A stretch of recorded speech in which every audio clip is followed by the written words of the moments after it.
Agone ruoth ni erokamano, Nyasaye maler mochako timo ng'wono.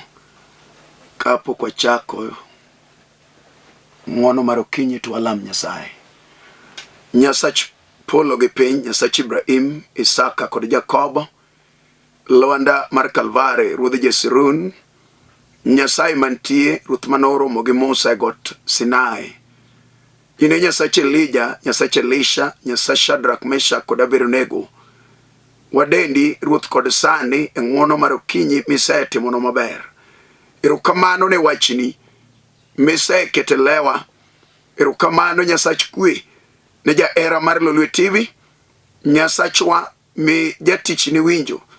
Kendo wach mabiro wuok e lewa obed konyruok ne chunygi, ne ngimagi, ne ringregi Nyasaye. Kendo radgi ng'ato ka ng'ato Nyasacho kokalo kuom thuoloni.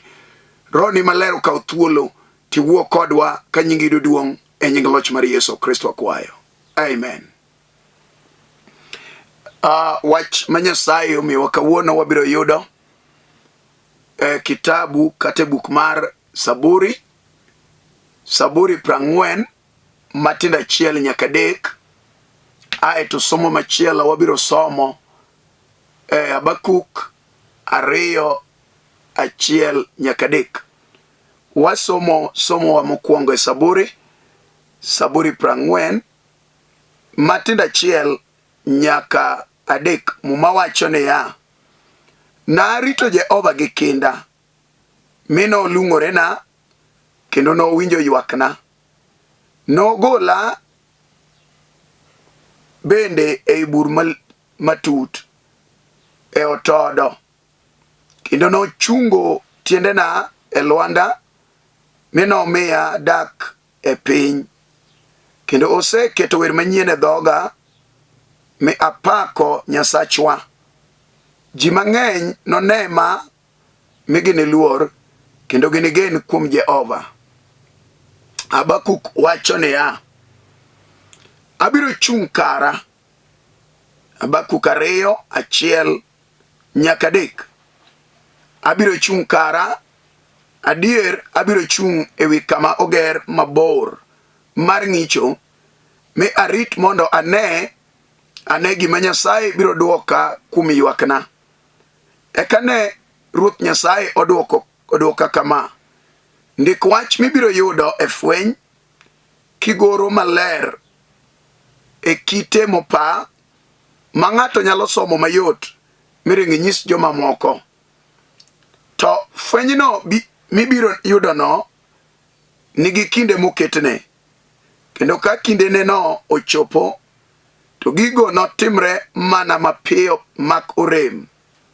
Kata ka ineno ni odeko, to rite arita, nikech notimre maonge kiawa, kendo mana e kinde mowinjore. Amen.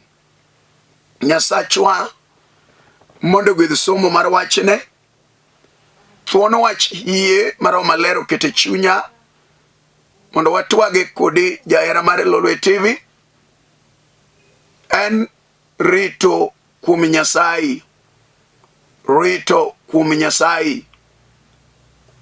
Rito en kaw thuolo mar orimos e wach manade migeno ni onego yudi. Rito en kiyo gimanade machunyi dwaro kata lek manade ma ingo manyocho mi iri Nyasaye. Lek ng'ato nyalo bedogo, to ng'ama wacho wach aeto timore kendo chopo kare en mana Nyasaye. Ng'ama chako gimoro to go gi gino kare en mana Nyasaye. E thuoloni Nyasachwa wuoyo kodwa e Saburi 40. Saburi 40 elruok matut mayudo kuome en ni Daudi ke Jesse bang' kawuoyi marawera maraga osechomo lweny mokedo gi wasik Israel iluongo Goliath. To bang'e no Daudi nodoko jasik ruodh Israel miluongo Saulo. Wachni nomiyo Daudi kejese onge kwe e piny Israel te. No wachni nomiyo Saulo manyo ngima Daudi ka jadwar madwaro li. Wachni nomiyo Daudi ne ok nyal dak e dala. Daudi ne ok nyal bede pinyruoth mar Israel gi kwe. Eno nokete mondo ringi kuonde ka kuonde. No nyalo dhi odonje rogo. No nyalo dhi e gode. No nyalo lale chulni gi bungni kopondo ne jolweny mag Saulo. Saulo omanye didek. Kato ime didek gi tong' mondo chwoe onege mondo pinyruoth kik wuog e lwet Saulo kadonje e lwet Daudi maka Jesse manyakwar Obed. To wachni nomiyo Daudi ringo e pap. Daudi ni oko machieng' moro go kode moringo modhi e piny jo-Filistia kama nodhi opondi otony ka ngimane jasike dwaro.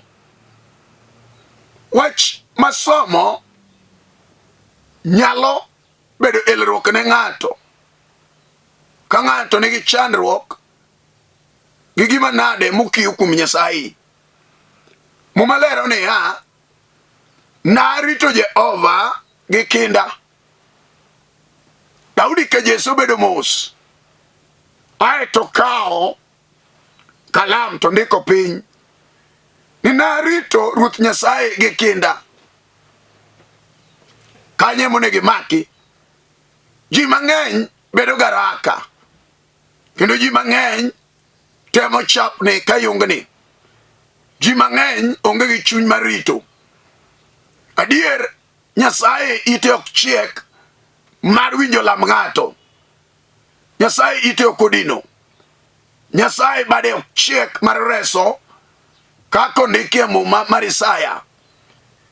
Nyasach polo gi piny en Nyasaye mochiko ite kendo winjo nyithinde. Kendo Nyasaye nigi dwoko adek ka ng'ato dwaro gimoro kuome. Dwoko mokwongo en ni riti. Dwoko mar ariyo onyalo dagi. Dwoko mar adek onyalo yieni. Nyasaye ong'eyo sa motime gimoro amora. Kendo Nyasaye ok nyal weyo ng'ato. Kendo ong'eyo gima ber gi ng'ato. Kendo otimo ne ng'ato kaka chuny ng'ato chal. Amina. Daudi obedo piny to ndiko bura ni narito Ruoth Nyasaye gi kinda. Mino nolung'ore na. Ei rito no nitie weche mane Daudi wacho. Ei rito no nitie lamo mane Daudi lamo. Ei rito no nitie geno ma Daudi nogeno go Ruoth Nyasaye. Kaka muma wacho e kitabu mar Jo-Ibrania 1 ni yie en bedo gadiera maonge kiawa ni gimoro amora ma wadwaro kendo wageno yudo kuom Jehova nitie. Yie en bedo gadiera maonge kiawa ni gik ma wageno yudo kuom Jehova nitie. To mae gima Nyasaye loso e chuny ng'ato mondo ng'ato bed gi rito kuom Jehova. Malero ni narito Ruoth Nyasaye gi kinda. Eka nolung'ore na kendo nowinjo ywakna. To ni Daudi nokale weche moko. Daudi nokale lwenje moko. Daudi nokale weche mapek. Daudi nokale midhiere ni malich. Daudi noneno kit lweny mapek to rawera ka ruodh piny gi askechene dwaro Daudi kele. To mae momiyo Daudi noywak ne Jehova. Narito Ruoth Nyasaye. Tiende ni noonge wasiwasi, noonge haraka, noonge ubagabaga gi kibaji, noonge wuoyo magalagala kuom Jehova. Mano ne onge chuny Daudi. Wira nong'eyo Nyasach kwerene, nong'eyo Nyasach joka Juda, nong'eyo nyalo mar Nyasaye, nong'eyo duong' mar Jehova, nong'eyo ono ma Nyasaye nyalo timo. Mumalero ni narito kuom Nyasaye. Mae wach monego Nyasaye konya mondo wawinjre kodi e thuoloni. Wan gi ji marito gik mang'eny. Wan gi ji man gi dwaro e nyim Nyasaye. Wan gi ji man gi kwayo ma gikelo e nyim Ruoth. Wan gi ji mageno gi giketo kuom Jehova. Wan gi ji malwenjegi giringo go ir Nyasaye. Wan gi ji madwaro mar chunygi gipedho ne Nyasach Israel. Mae momiyo Ruoth oketo wach e lewa kuom wach ma Nyasaye wuoyo gi Daudi. Odiwacho ni an to narito Ruoth Jehova gi kinda. Narite mi nolung'orena, to ne nochiko ite lamba, nochiko ite kwayo mar chunya. Nyasaye no ane Daudi malo. Nyasaye no winjo ywak Daudi. No neno pi wang'e. No neno kit lweny mokale. No neno midhiere gi masira mane gore gi ngimane. No neno wasik Daudi kodino ne oko. No neno ka yoro lorore nyime. No neno ka ngima Daudi ni kama rach. No neno ka yamo kudho ne Daudi ma ok ber. No neno ka wasike thiano.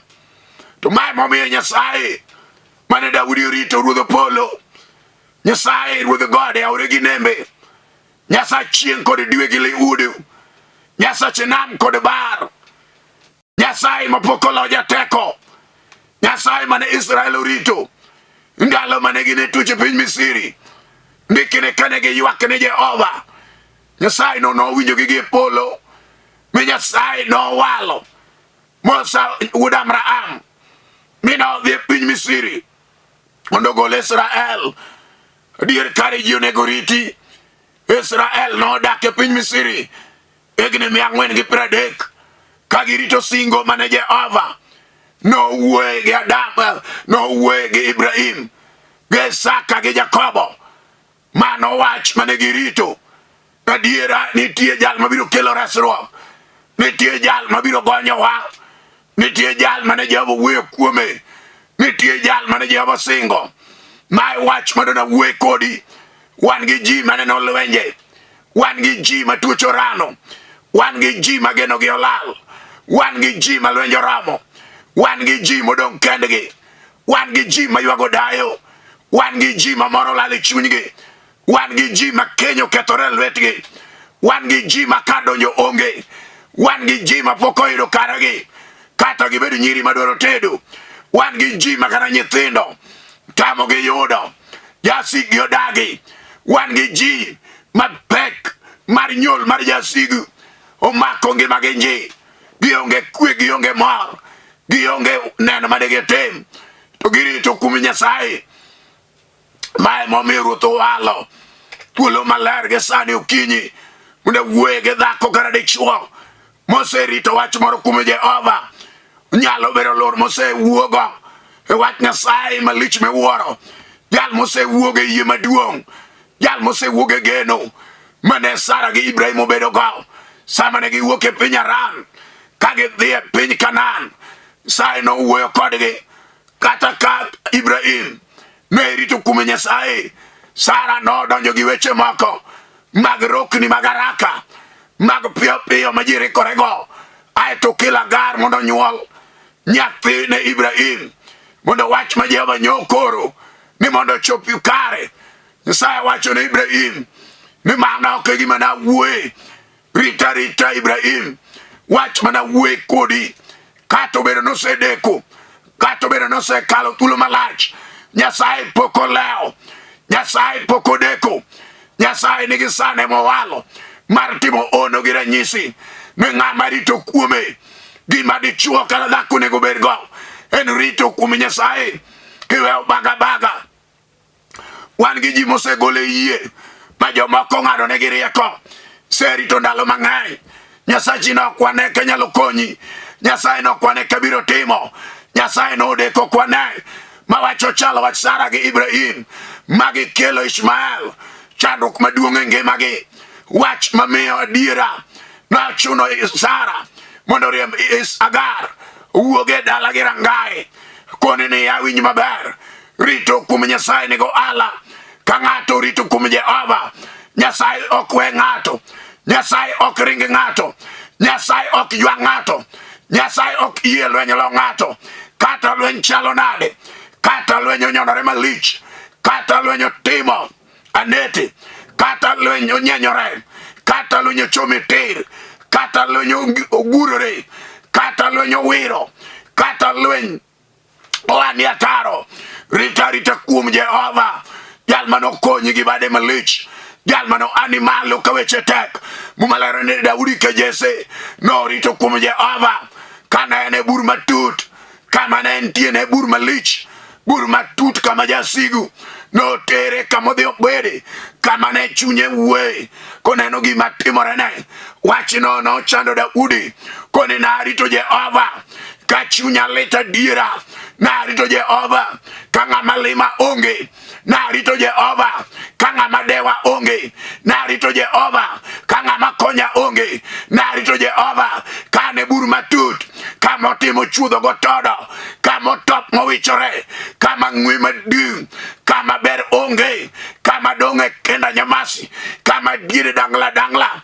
Mano wach mana ochando Daudi koni narito mana Jehova.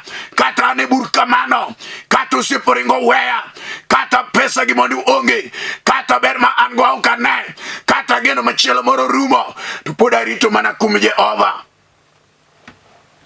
Gone ruoth erokamano. Unyalo bedo ng'ama tuo modekre osechamo ringre, jal ma chia mar dende olal, odong' chogo, odong' nono, chiemo rach e dhoge, to gima duong' madwana wuoye rita kuom Jehova Nyasaye ma ja ane ji malo. Keke wel yie, keke wel geno, keke lok paro, keke lok yie mari. Choma Jehova ter, jal man gi teko, man gi loch, jal ma chieng' mar achiel no amalo ne dichuo miluongo na Ayubu. Kata Ayubu ne neno malit, kata Ayubu ne kale chandro, kata jochine no maka Ayubu godekre, kata jochine no chamo ringre. Kone jolweny gi mang'eyo ni kata tuo ketho denda kama, chieng' moro anane Jehova gi wang'a, chieng' moro anane Nyasaye gi wang'a. Okana wil, okana loki, okana ng'e achich kata cham, anachom wang'a kuom Jehova, jal man gi teko mar chango, jal man gi teko mar reso, jal man gi teko mar golo anete, jal man gi teko mar golo top, jal man gi teko mar changa, jal man gi teko mar chunga kendo, jal man gi teko mar puodha, jal man gi teko mar weyo na ketho, jal man gi teko mar lo wasika, jal man gi teko mar jakelo geno, jal man gi teko mar ono gi ranyisi. Mane wach mane Ayubu Ayubu maja ukus na ikaw godo yie kama no bede kaine buru ko gwonyore gi pado, kadende otima rweto, kadende otimo tutu, kadende otima donde, kadende jochino ketho, katuo rano ngima Ayubu. Kata kaine pinyi tuo akodewre ni tuo mane kirito kuom Nyasaye, wan gi nying malo nying duto, makato bed tuo motamo yath, kato bed tuo motamo hospital, kato bed tuo motamo laktar, kato bed tuo modhiero ng'eyo, kata kimanye thieth ok yud kore gatache. Wach en achiel kende. Unyalo bedo yamo magala gala mar satan mag chunye motami kumo ae mwonyone yedhe kala kala. Wach mayalo nege teko, wach malero nege loch, wach malero nege duoko. Kirito kuom Jehova Nyasaye marambi maratego, Nyasach Israel ruodh Yesrun, Jehova ng'ama lich mar Israel, jabaro nam Nyasaye manitie. Kirito kuom Nyasaye ibiro neno gik madongo, ibiro neno nyalo mar Kalvari, ibiro neno duong' mar Jehova. Wacho ni rita kuom Nyasaye maduong'. Hallelujah. Duong' odogne.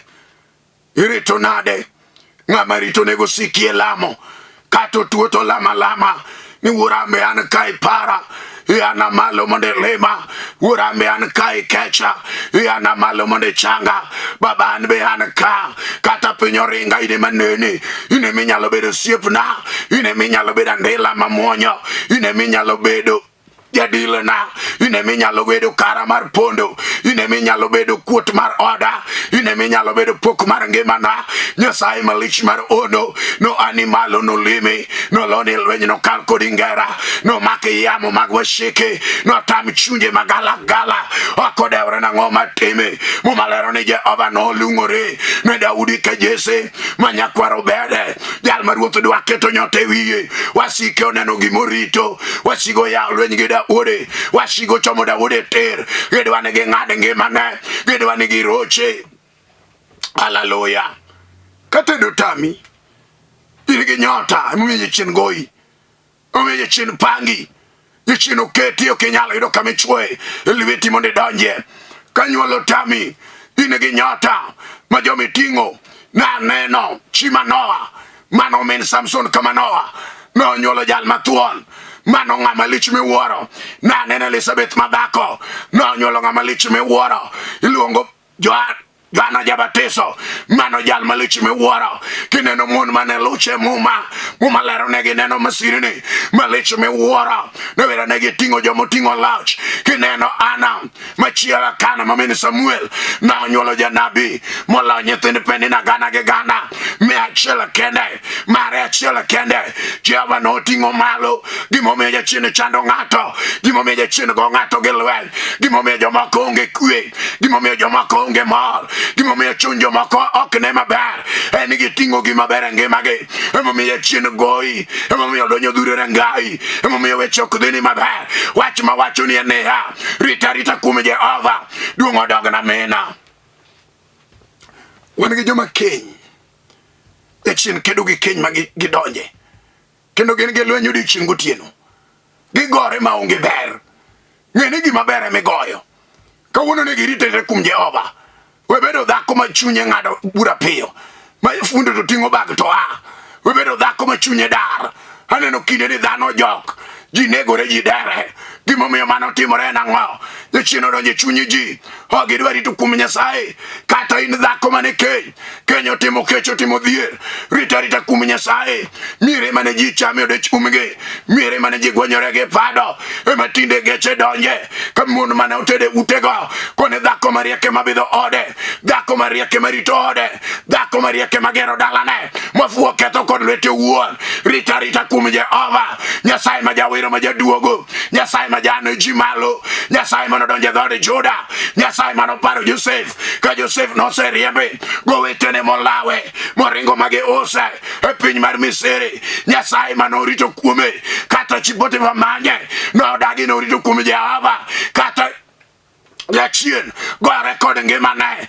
morwake nyake jela Joseph rito kuom Nyasaye manyalo duto kawuono e thuolo maber Nyasaye okelo mane wuok kodi e wach manade matimore ni kata lweny oromi ichamo pi wang'i pile pi wang'i odogo chiemi ionge kwe kata otieno kidhi e nindo geno lal wawuowa kodi kata ilaro kodi lopi gima in go wach mawuoyi kodi nigi teko rita kuom Jehova jal ma jachudo maber jal miluongo loya mayalo buche matek motamo ji yese manyalo timo ono okodewre ni en ang'o mikale ngimani en wach mane mirito kuom Nyasaye. Mumba lero Daudi ke Jesse no rito kuom Jehova Daudi ke Jesse norito kuma mena. Daudi ke Jesse norito ge kenda.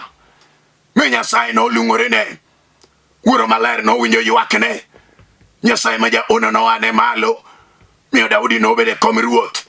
Daudi no chwane osimbo. Daudi no bedo gi nying manyien. Ruoth no gole bur motimo todo. Ai to kete wi Lwanda. Wakoni ni winjo. Kundi mine kamine no ridore no. Kama nyo intie motop no. Kama ngwi mokethore no. Nyasaye ma uwe kume. Jal mabade boye baro timo chuma. Jal mabade moria timo ono gira nyesi. Biro dadi kama initie no. Obiro ketie wi Lwanda mar Kalvari. Ene Yesu kiri mene jogedo dagi. Ka ini chunge wi Lwanda no. Kata wasiku manyege belo. Kata gi manyege ndagla. Kata gi ono ni majini. Kata gi biro gi weche magala-gala. Mera ngama Rito Kuom Jehova. Ngano okinyalo lo. Ngano wasike okinyalo nyago. Ngano onge gi manyalo tame. Rita biro neno ndalo. Kugi kare ka Nyasaye. Majane ji malo animalo. Mane wach malero. Ni Daudi ke Jesu timo neno. Hallelujah. Ni Nyasaye no kete wi Lwanda. Me wasike no neno. Manege wara inya.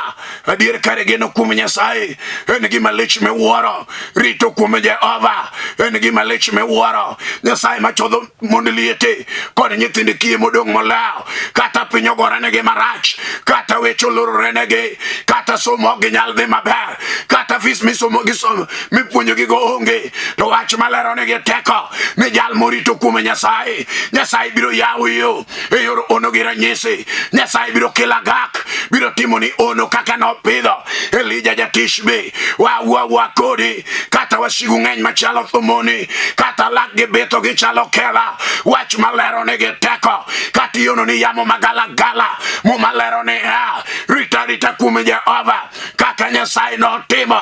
Endalo mag Daudi ke Jesse. Ma ranga joka Juda. No duoke osimo mar nyota. Mar rodhi nyinyo mar telo. Ma Nyasaye ochako ting'o dalano. Agone ruoth no erokamano. Ere wach machandi gi sani. Ere wach magore kodi. Ere wach ma ikwengi mani. Ere wach mirito go Nyasaye. Ng'ato nego rit Nyasaye gi wach. Ng'ato nyalo bedo puth man piny. Masodore gi siandane maonge tiende.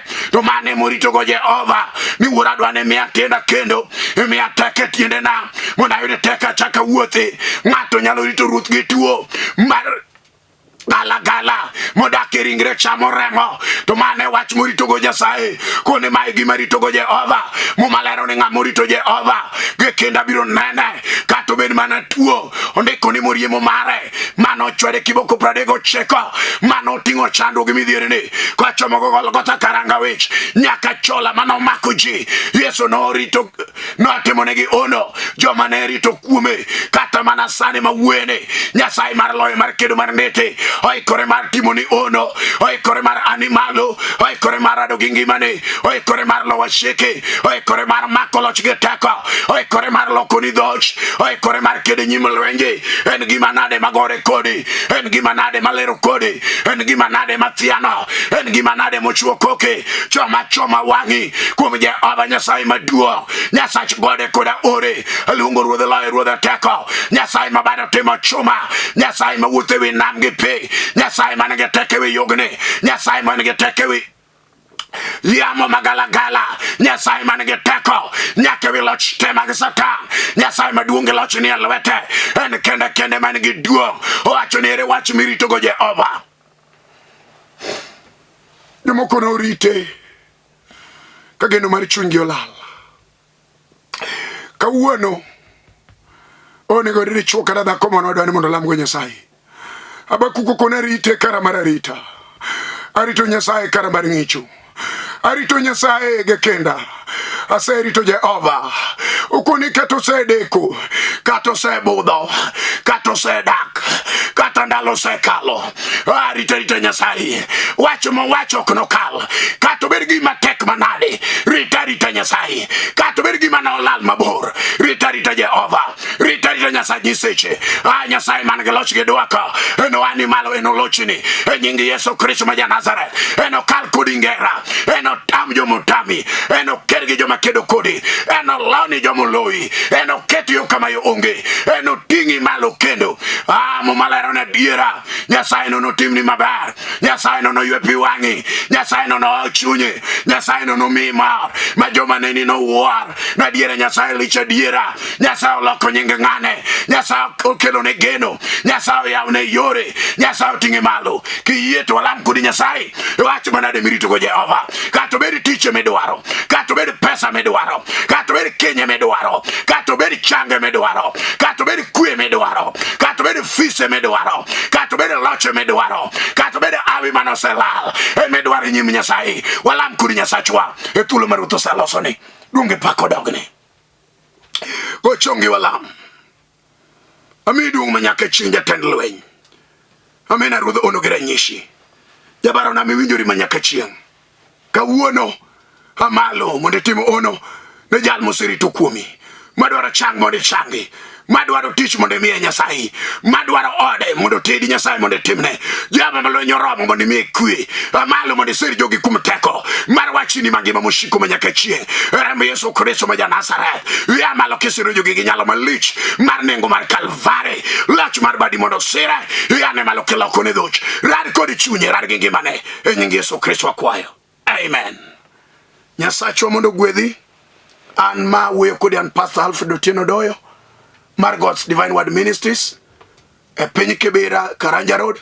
Kanye mantie kidwara. Watchman Addis number 90723-396805. Katamar Airtel 0101-396805. Kanyo kitudo recorder twanyalo yudore. Nyasaye mondo gwedhi, Nyasaye mondo tingi malo. Gini en marwa mar jaluo. Warati changwen manyien. Shalom. Amen.